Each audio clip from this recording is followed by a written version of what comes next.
Welcome to War of the Mind podcast with Lauren Johnson, your weekly dose of real-life experience for you, by you, giving listeners the chance to share their story while helping others and giving us all the opportunity to listen or be silent no more. Paving the way for War of the Mind to share these life stories of struggles to triumphs, failures to promise. Here, we are all one, and as one, we can overcome life's journey towards finding our purpose.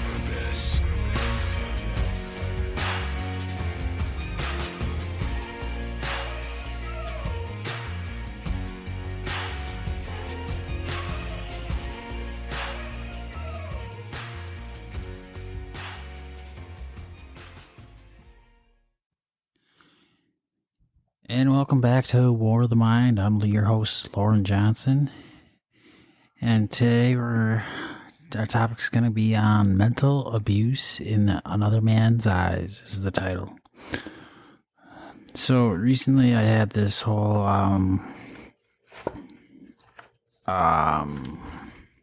what do you call it?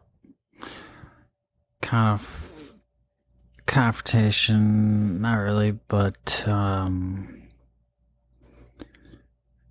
it's been an ongoing relationship with my current wife, and it's something that I think needs to be talked about.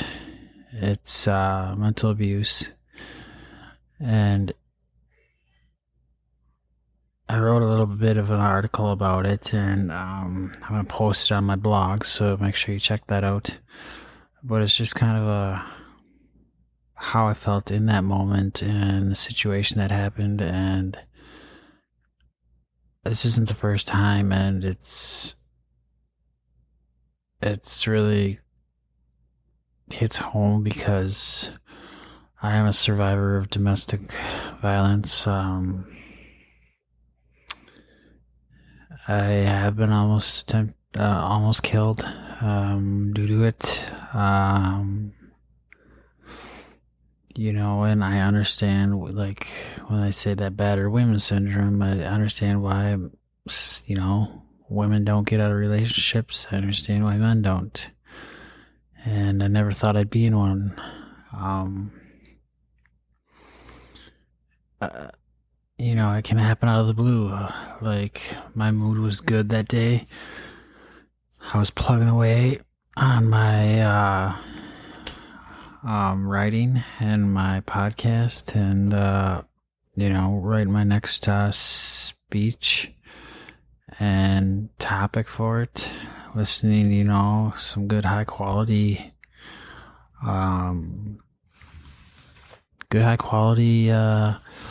upbeat motivation clips from YouTube.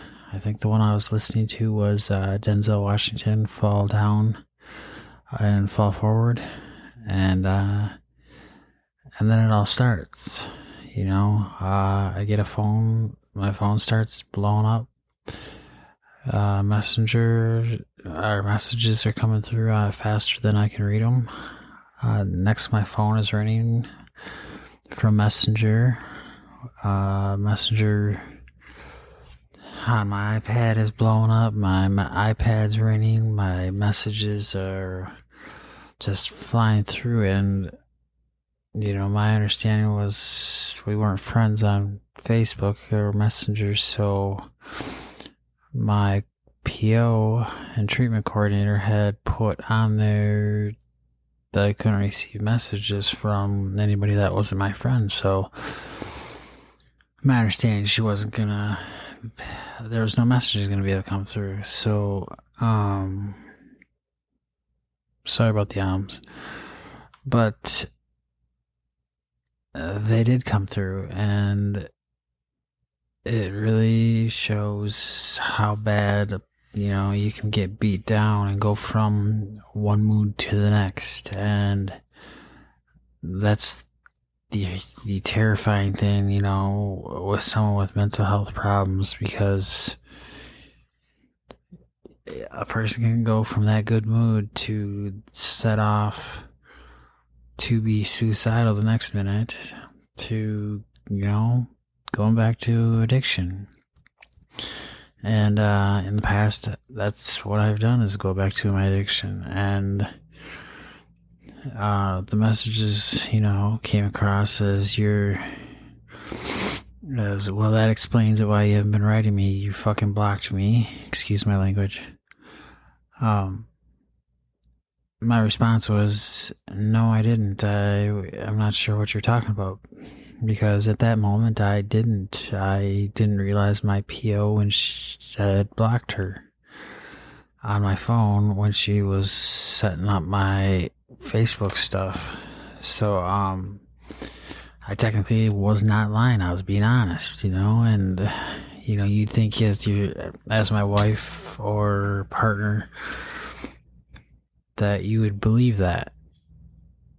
And if I did do it, it was an honest mistake. And that's what I was trying to explain. Well, I get, yeah, you're a fucking liar, explains why, you're not answering me back, explains why I didn't get your messages that you claim you sent. You're fucking high, excuse my language. And you're a fucking lying piece of shit.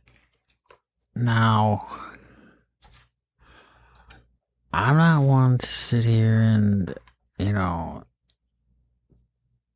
take that kind of crap, just to be honest, because I am a believer in respect, and I'm a believer in treating people that way, whether the situation is good or bad. And so I'm looking at my phone wondering how she messaged me and called a messenger when we aren't even friends. So what do I do, What do most people do? I ended up defending myself, and, but instead of getting an understanding like I, would have thought I would have gotten, I get emotionally blasted for doing something that I wasn't aware that I even did. So I take a quick screenshot. Why I even have it, felt like I had to prove it. I don't know, but I was trying to prove that I didn't block her, only to find out she was blocked. And so when I send this screenshot, it shows her blocked. But that turns into how I just proved how big of a lying piece of S I am. Because I'm telling her she's not blocked, But then at the same time, it also proves that it wasn't on purpose, because I'm sitting here trying to prove, it's a big communication problem. It's always been that way between us and the drug use and stuff, but I didn't do it on purpose. If I did, instead of it being an honest mistake, her accepting an honest mistake, I get blasted for,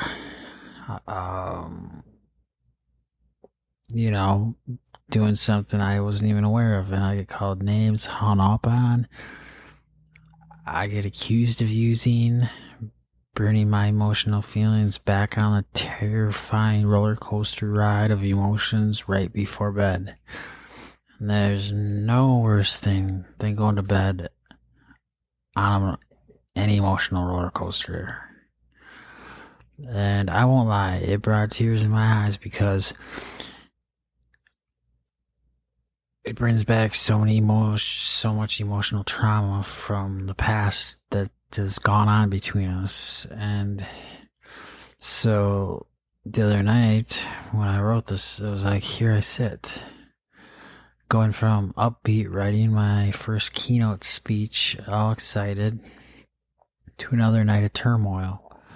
Going from excitement to share my progress, to share my progress with my parents, family, friends, coworkers, treatment coordinators, anybody that's been, on my side helping me.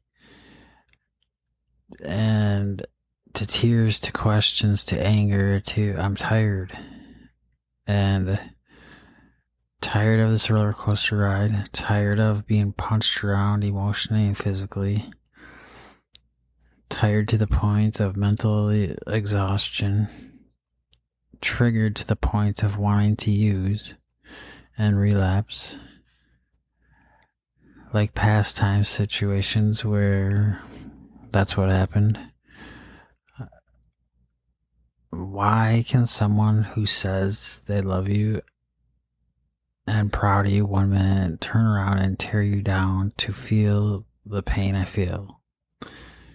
To where I'm blaming myself for something I was being sincerely honest about, but don't get to defend myself, because then she hangs up and then doesn't answer back, and I don't get to defend myself.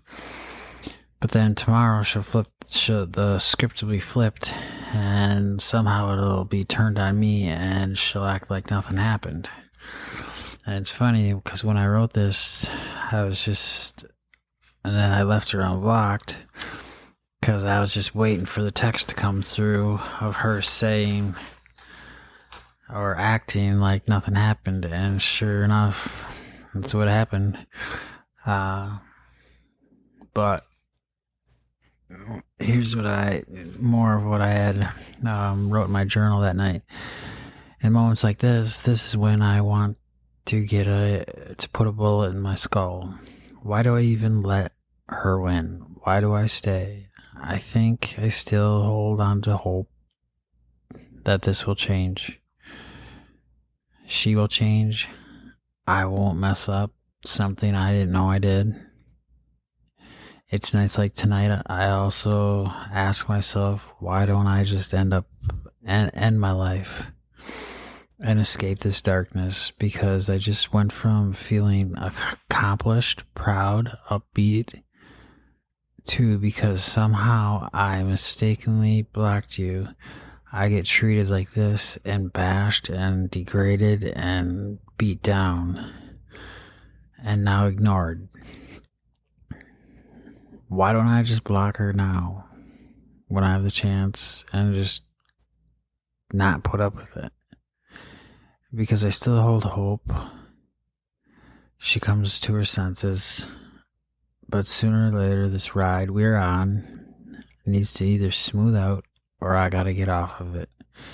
Because right now I'm triggered to use, accused of doing everything I'm not. I'm accused of using when I don't. And then she ghosts me. Well, I'm sorry, but I always told you, speaking to her, the next blast from you might be your last. And when I say last, I mean you don't win. You don't become my reason to use because you accuse me. Because history shows in the past, you accuse me when you're already high, or you want me to just use so you can use me as your excuse.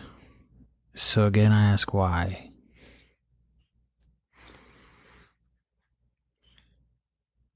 It's moments like this I want to walk.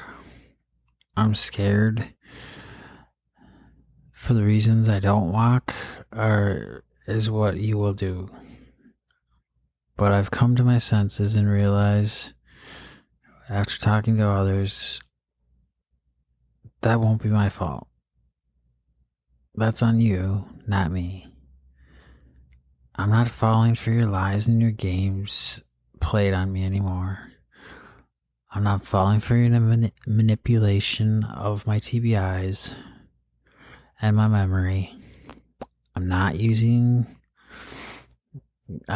gonna go use because of you and how you treat me anymore.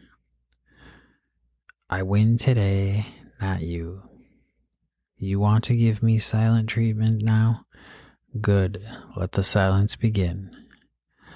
I'm done being tore down, and after you tell me,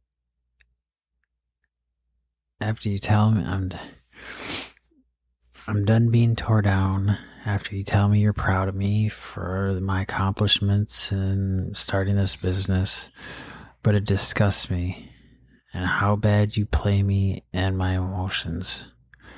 I pray you're ready for what's to come because I'm tired of games and lies. With that, I'm letting you ruin your. And with that, I'm not letting you ruin one more night of daylight or night.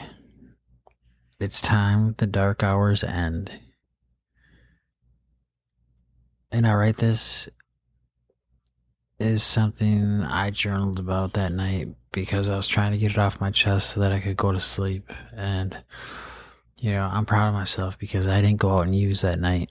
And in the past, when I get accused of it, it's usually she's high. And then it's just a matter of time before, or she's not high and she's trying to use me as her excuse to relapse, because what better way to relapse than to blame somebody else for your relapse? So why not talk somebody that's vulnerable into using your husband that you can manipulate so that you can go use him as your excuse you used? And I'm not the only one that has figured this out, and I'm tired of it. And I'm not going to be blamed for, your problems that you can't handle and control. I can only control my own. And, that's what this show is about, is us sharing our stories and time of struggle and overcoming adversity. And I'm extremely proud of myself for not letting her talk me into using. Because right now I'm at a vulnerable spot.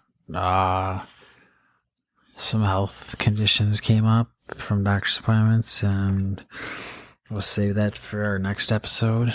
But I was diagnosed with polyneuropathy, and my brother has polychondritis, and it's just one more thing, added on my plate, I feel like. And it's just there's just so much that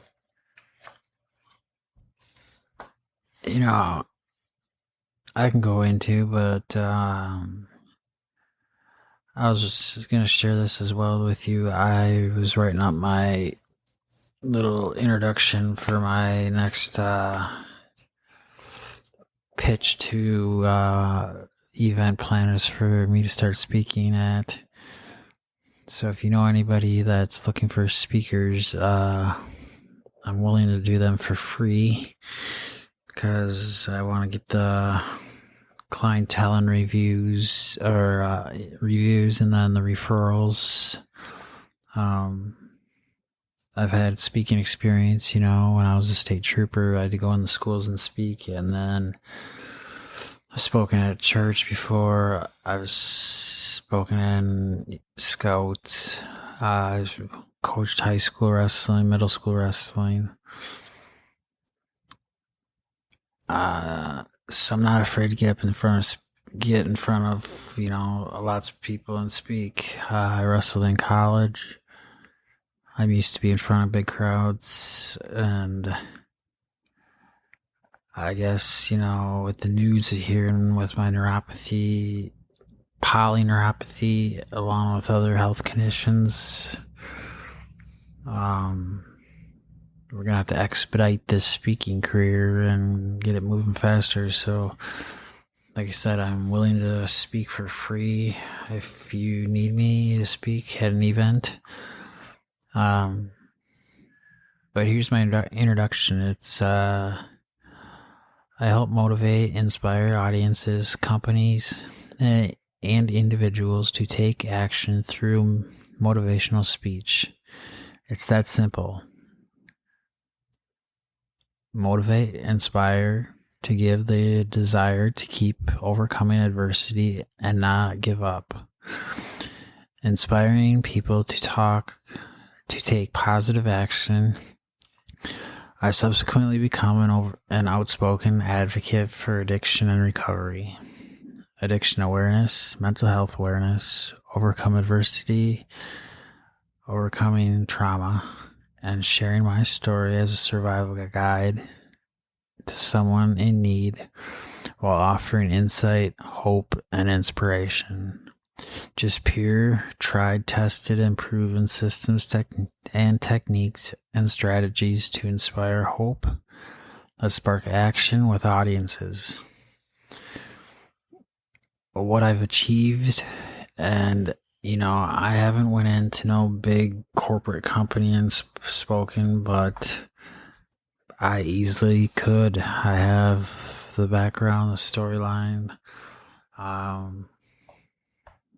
I have the story that could help somebody, and that's what I'm doing this for, is to help somebody, young people, anybody struggling to overcome adversity and just get them through it. What I've achieved, I was in law enforcement for 8 years, 10 years, I forget. It was like 8 to 12. I can't even remember towards the end because I just wasn't in it. I wanted out. NCAA college wrestler, wrestled division, a student athlete. I'm an addiction recovery coach, survivor of 8 overdoses, pronounced dead, and hospitalized. These are just overdoses where I didn't get Narcan, it wasn't one of those, your buddy Narcans, you get up, you shoot up again and keep going. It was, actually had to be taken to the hospital.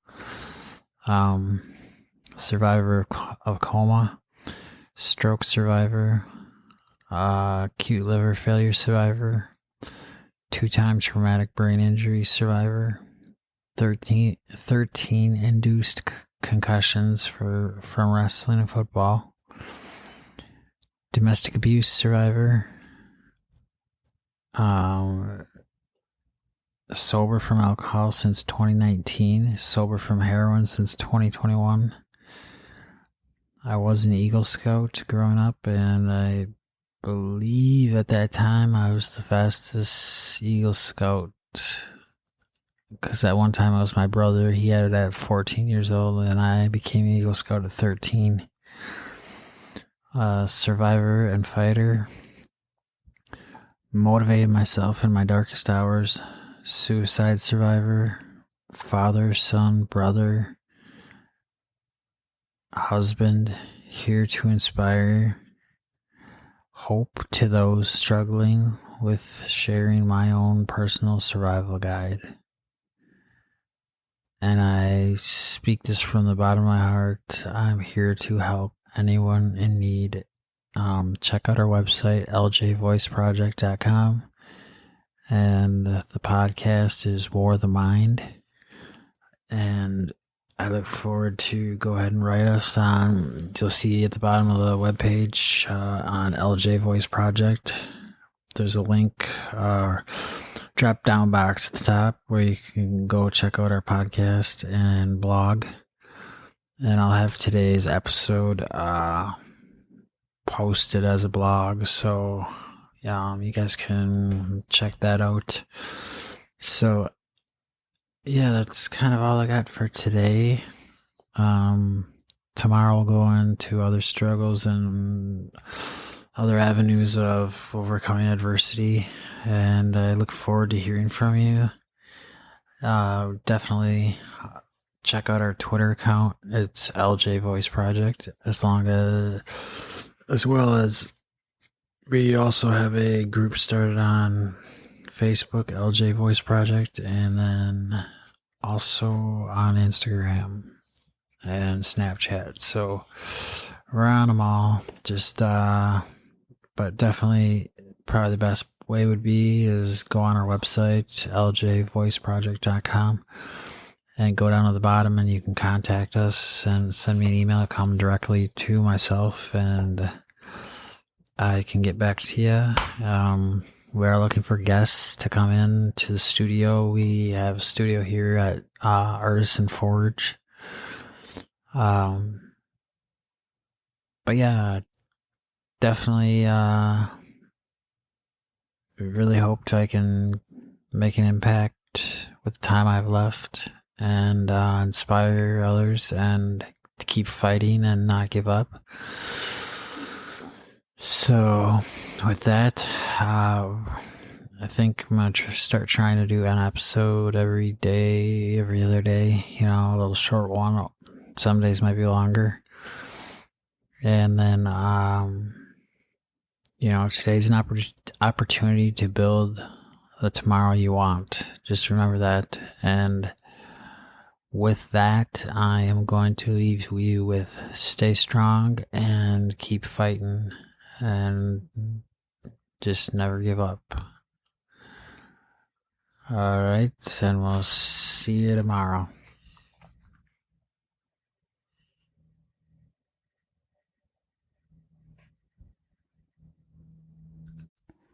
And I want to thank you all for listening to the show today.